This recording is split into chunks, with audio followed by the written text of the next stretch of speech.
होली के त्योहार को हम रंगों और उत्साह से मनाते हैं, पर इस त्योहार से कुछ ऐसी भी भयानक चीजें जुड़ी हैं जिनका जिक्र करना भी डरावना लगता है। ये कहानी प्रीति की है। प्रीति अपनी लाइफ के एक बहुत ही अनोखे पड़ाव पर थी। अगले 2 महीने में वो एक बच्चे को जन्म देने वाली थी। प्रीति और उसका हस्बैंड शोभित गुड़गांव के एक फ्लैट में अकेले रहते थे। काम में बिजी रहने की वजह से शोभित प्रीति का पूरी तरह से ख्याल नहीं रख पाता था और इसलिए प्रीति ने अपनी प्रेगनेंसी के आखिरी महीने अपनी मां के साथ रहने का डिसाइड किया।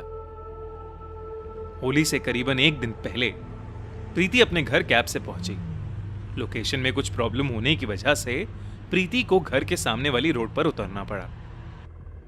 प्रीति के घर के सामने वाली रोड पर एक चौराहा था। उस चौराहे को पार करते हुए प्रीति का पैर जमीन पर आटे के बने दिए पर जा लगा और वो उसके पैर से चिपक गया। प्रीति ने उस पर ज्यादा ध्यान नहीं दिया और घर चली गई। पर घर के दरवाजे पर पहुंचते ही प्रीति ने जैसे ही घर की दहलीज पर अपना पैर रखा, उसके पूरे शरीर में एक करंट दौड़ा। उसे एक जोर का झटका लगा और वो पीछे हो गई। जब तक प्रीति कुछ समझ पाती, उसकी मां घर के गेट पर उसे लेने आ गई। अपनी मां को देखकर प्रीति बेहद खुश हो गई और वो उस झटके को नजरअंदाज करके उनके साथ अंदर चली गई। उसी रात को प्रीति वॉशरूम जाने के लिए रात में उठी। बेड से उठकर वो जैसे ही वॉशरूम की तरफ जाने लगी, उसको पीछे से किसी ने जोर से धक्का मारा। प्रीति उस धक्के से जमीन पर गिर गई और दर्द के मारे उसकी चीख निकल गई। घर में सभी लोग जाग गए। प्रीति ने जब ये बताया कि उसे किसी ने पीछे से धक्का मारा था, तो घर के सभी लोग चौंक उठे। तभी प्रीति के पापा ने उसकी बात को टालते हुए कहा कि शायद अंधेरे में प्रीति जमीन पर पड़ी किसी चीज से टकरा गई होगी। सबने इस बात को मान लिया और सब लोग सोने चले गए। अगली सुबह होली का त्योहार था। हर जगह रंग और उत्साह था। घर के सभी लोग एक दूसरे को रंग लगा रहे थे।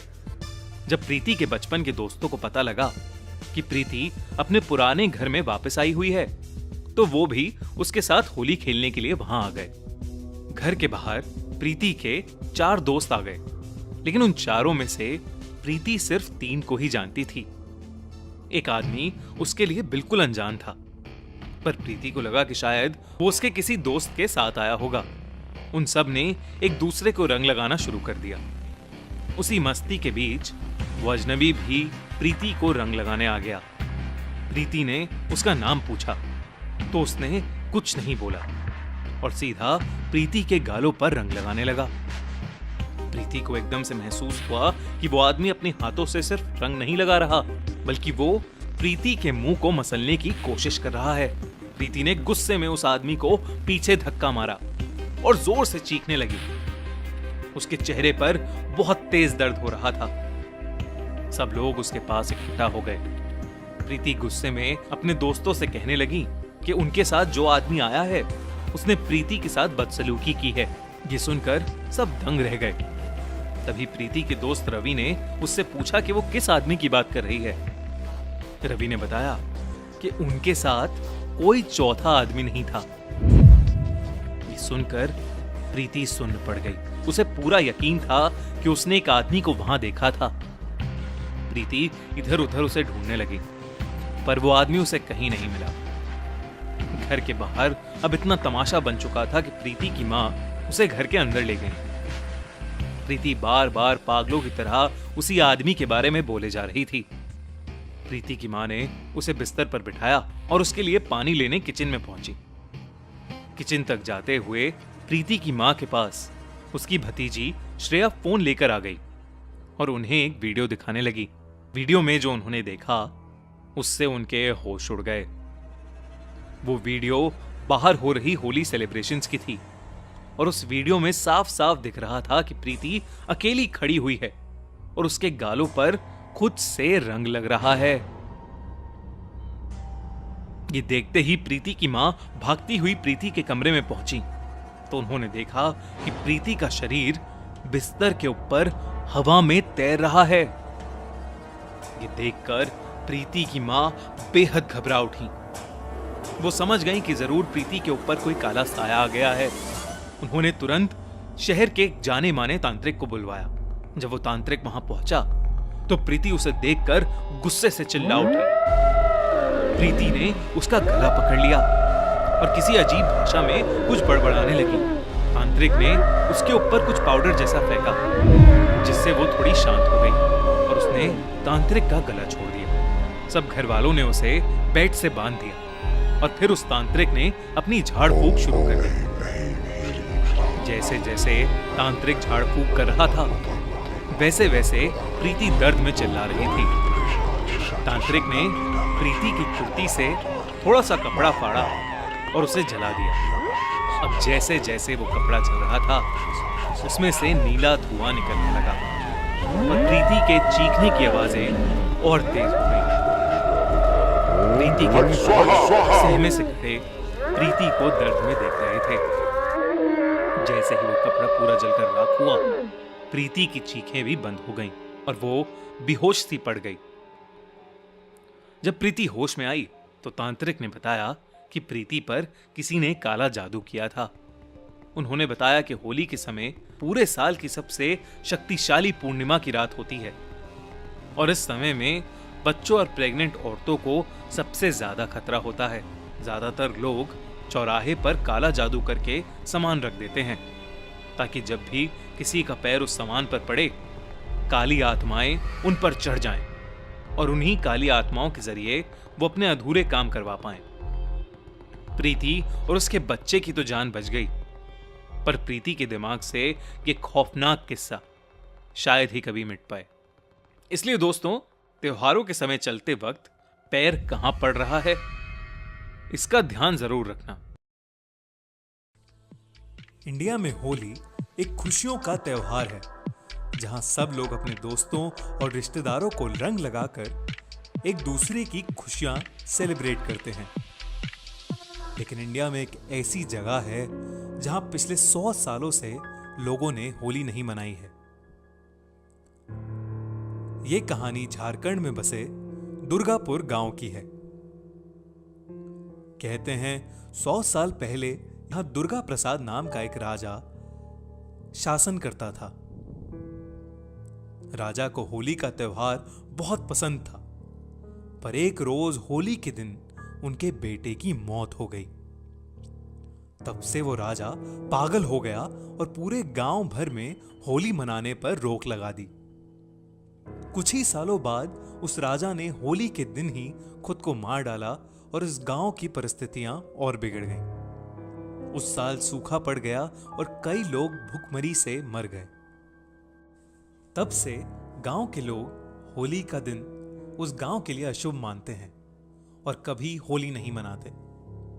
और तो और ये भी कहा जाता है कि उस गांव में आज तक उस राजा का भूत भटकता है, जो होली के दिन लोगों को बहुत सताता है। गांव के लोग इस डर से सहमे हुए रहते हैं कि अगर उन्होंने राजा का कहा नहीं माना तो उनका भूत आके उन लोगों की जिंदगी नरक बना देगा। कई साल पहले जब एक आदमी जो गांव में नया नया आया था, उसने गांव वालों की बात नहीं सुनी और होली मनाने निकल पड़ा, जिसके बाद वो उस गांव में कभी नहीं दिखा। कहते हैं उस राजा के भूत ने उसे खाई में धक्का देकर मार डाला। उसके बाद से उस गांव में होली ना मनाए जाने की परंपरा बन गई है, जो आज तक चलती आ रही है। आज भी होली आते ही इस गांव में सन्नाटा छा जाता है, जैसे किसी का मातम हो। अर्नव, ऋषि और आकाश बहुत अच्छे दोस्त थे। तीनों सेम कॉलेज में पढ़ते थे और कॉलेज से उन्होंने एक ट्रिप प्लान की थी। होली के चलते उन्हें कॉलेज से एक हफ्ते की छुट्टी मिली थी, तो ऋषि ने आगरा जाकर होली मनाने का आइडिया दिया। तीनों ही उस आइडिया को लेकर बहुत एक्साइटेड हो गए और होली मनाने के लिए आगरा के लिए निकल गए। आगरा में अक्सर होली का त्योहार बहुत ही जोरों शोरों से मनाया जाता है। होली का त्योहार एक पूरे जलसे की तरह होता है।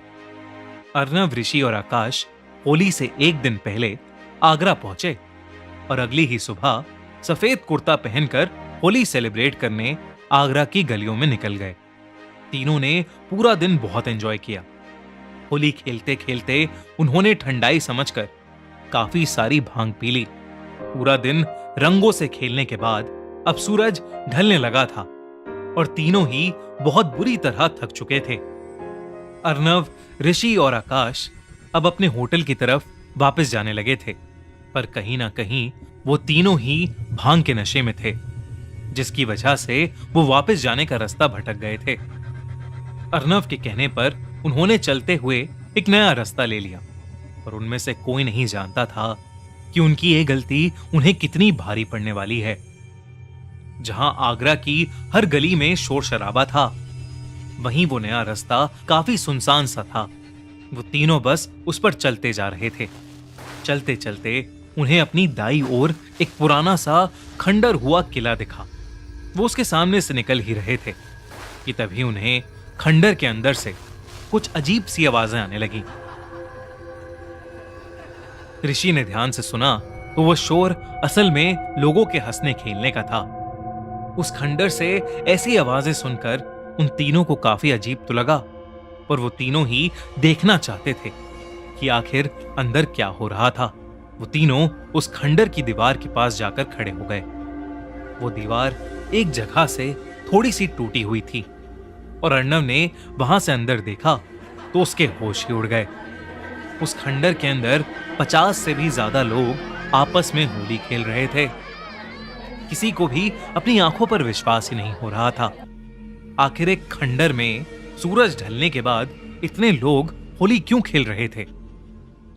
पर इससे पहले कोई कुछ समझ पाता, आकाश उसी टूटी हुई दीवार से अंदर घुस गया और नाचते हुए उन लोगों के पास चला गया और सबके साथ नाचने लगा। उसके पीछे पीछे अर्णव और ऋषि भी अंदर चले गए।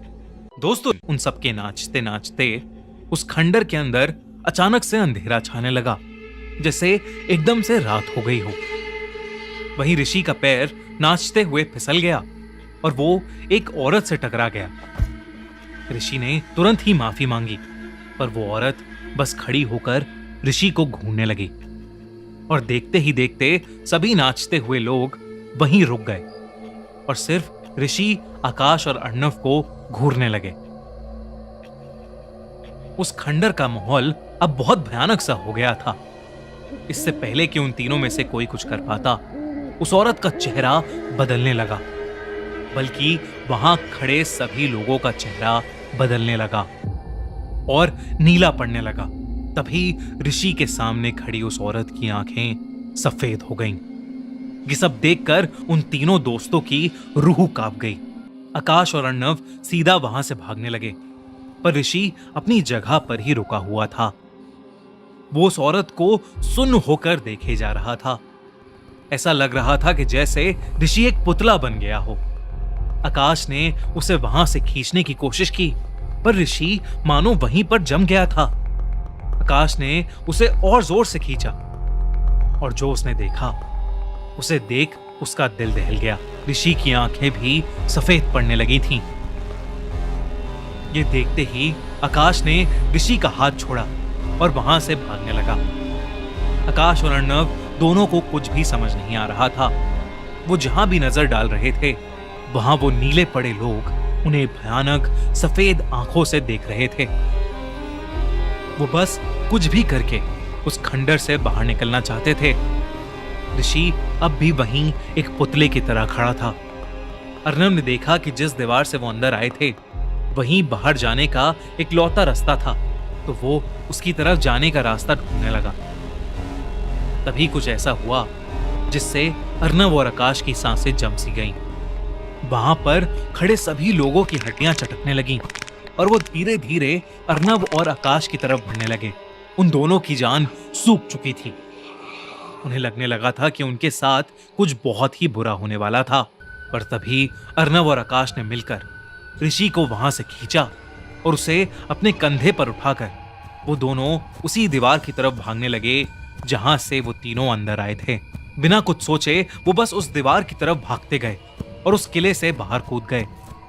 किले से बाहर निकलते ही ऋषि की आंखें पहले जैसी नॉर्मल हो गईं और वो वहीं पर बेहोश हो गया।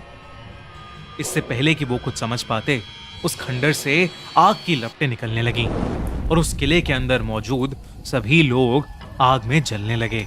वो भयानक नजारा अर्नव और आकाश से देखा भी नहीं जा रहा था। पहले तो उन्हें लगा कि ये सब जो उनके साथ घटा वो कुछ नहीं बल्कि भांग का नशा था। लेकिन वो दोनों जैसे तैसे ऋषि को उठाकर जब अपने होटल तक पहुंचे और वहां के मैनेजर को उन्होंने सब कुछ बताया, तो मैनेजर की बात सुनकर वो लोग दंग रह गए।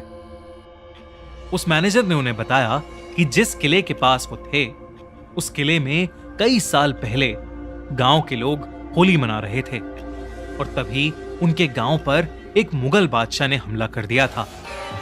किले को चारों ओर से घेरकर मुगलों ने उस पूरे किले को आग लगा दी थी। उस किले में मौजूद हर एक इंसान की वहीं पर मौत हो गई थी। आज भी होली के दिन शाम को कोई भी उस किले के पास से नहीं निकलता। कहते हैं वो सारी आत्माएं उस किले के अंदर कैद हो गई हैं और वहीं पर भटकती रहती हैं। और हर साल होली के दिन वहां भूतों की होली खेली जाती है। ये सब सुनकर अर्नव और आकाश के होश उड़ चुके थे। ऋषि अब भी बेहोश था। होटल के मैनेजर ने उसे दिलासा दिया कि अब वो तीनों बिल्कुल सुरक्षित हैं। सुबह होते ही अर्नव, ऋषि और आकाश तुरंत ही आगरा से निकल गए। ऋषि को उस दिन के बारे में ज्यादा कुछ याद तो नहीं है, पर अर्नव और आकाश उस दिन को शायद ही कभी भूल पाएंगे। वैसे तो इंडिया में हर फेस्टिवल ही स्पेशल होता है, मगर रंगों का त्योहार होली सभी के लिए थोड़ा एक्स्ट्रा स्पेशल होता है। तरह तरह की मिठाइयां, ढेर सारे रंग और खूब सारी मस्ती। मगर 12 साल के रोहन के लिए उसका फेवरेट होली का त्योहार इतना भयानक बन जाएगा, उसने कभी नहीं सोचा था। रोहन एक अनाथ आश्रम में रहता था और होली से कुछ दिन पहले ही उसे एक फैमिली ने आकर अडॉप्ट कर लिया था। जब वो रोहन को अपने घर लेकर आए, तो रोहन घर के अंदर जाते जाते रुक गया। उसका ध्यान घर के पास वाले गार्डन की तरफ जाने लगा, लेकिन तभी रोहन की नई मॉम ने उसे अंदर बुला लिया।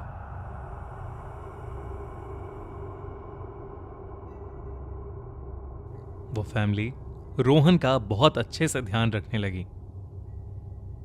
सभी उसे बहुत प्यार करते थे, मगर सबसे ज्यादा रोहन को उसकी दादी प्यार करती थीं। मगर उस घर में एक अजीब सी बात थी।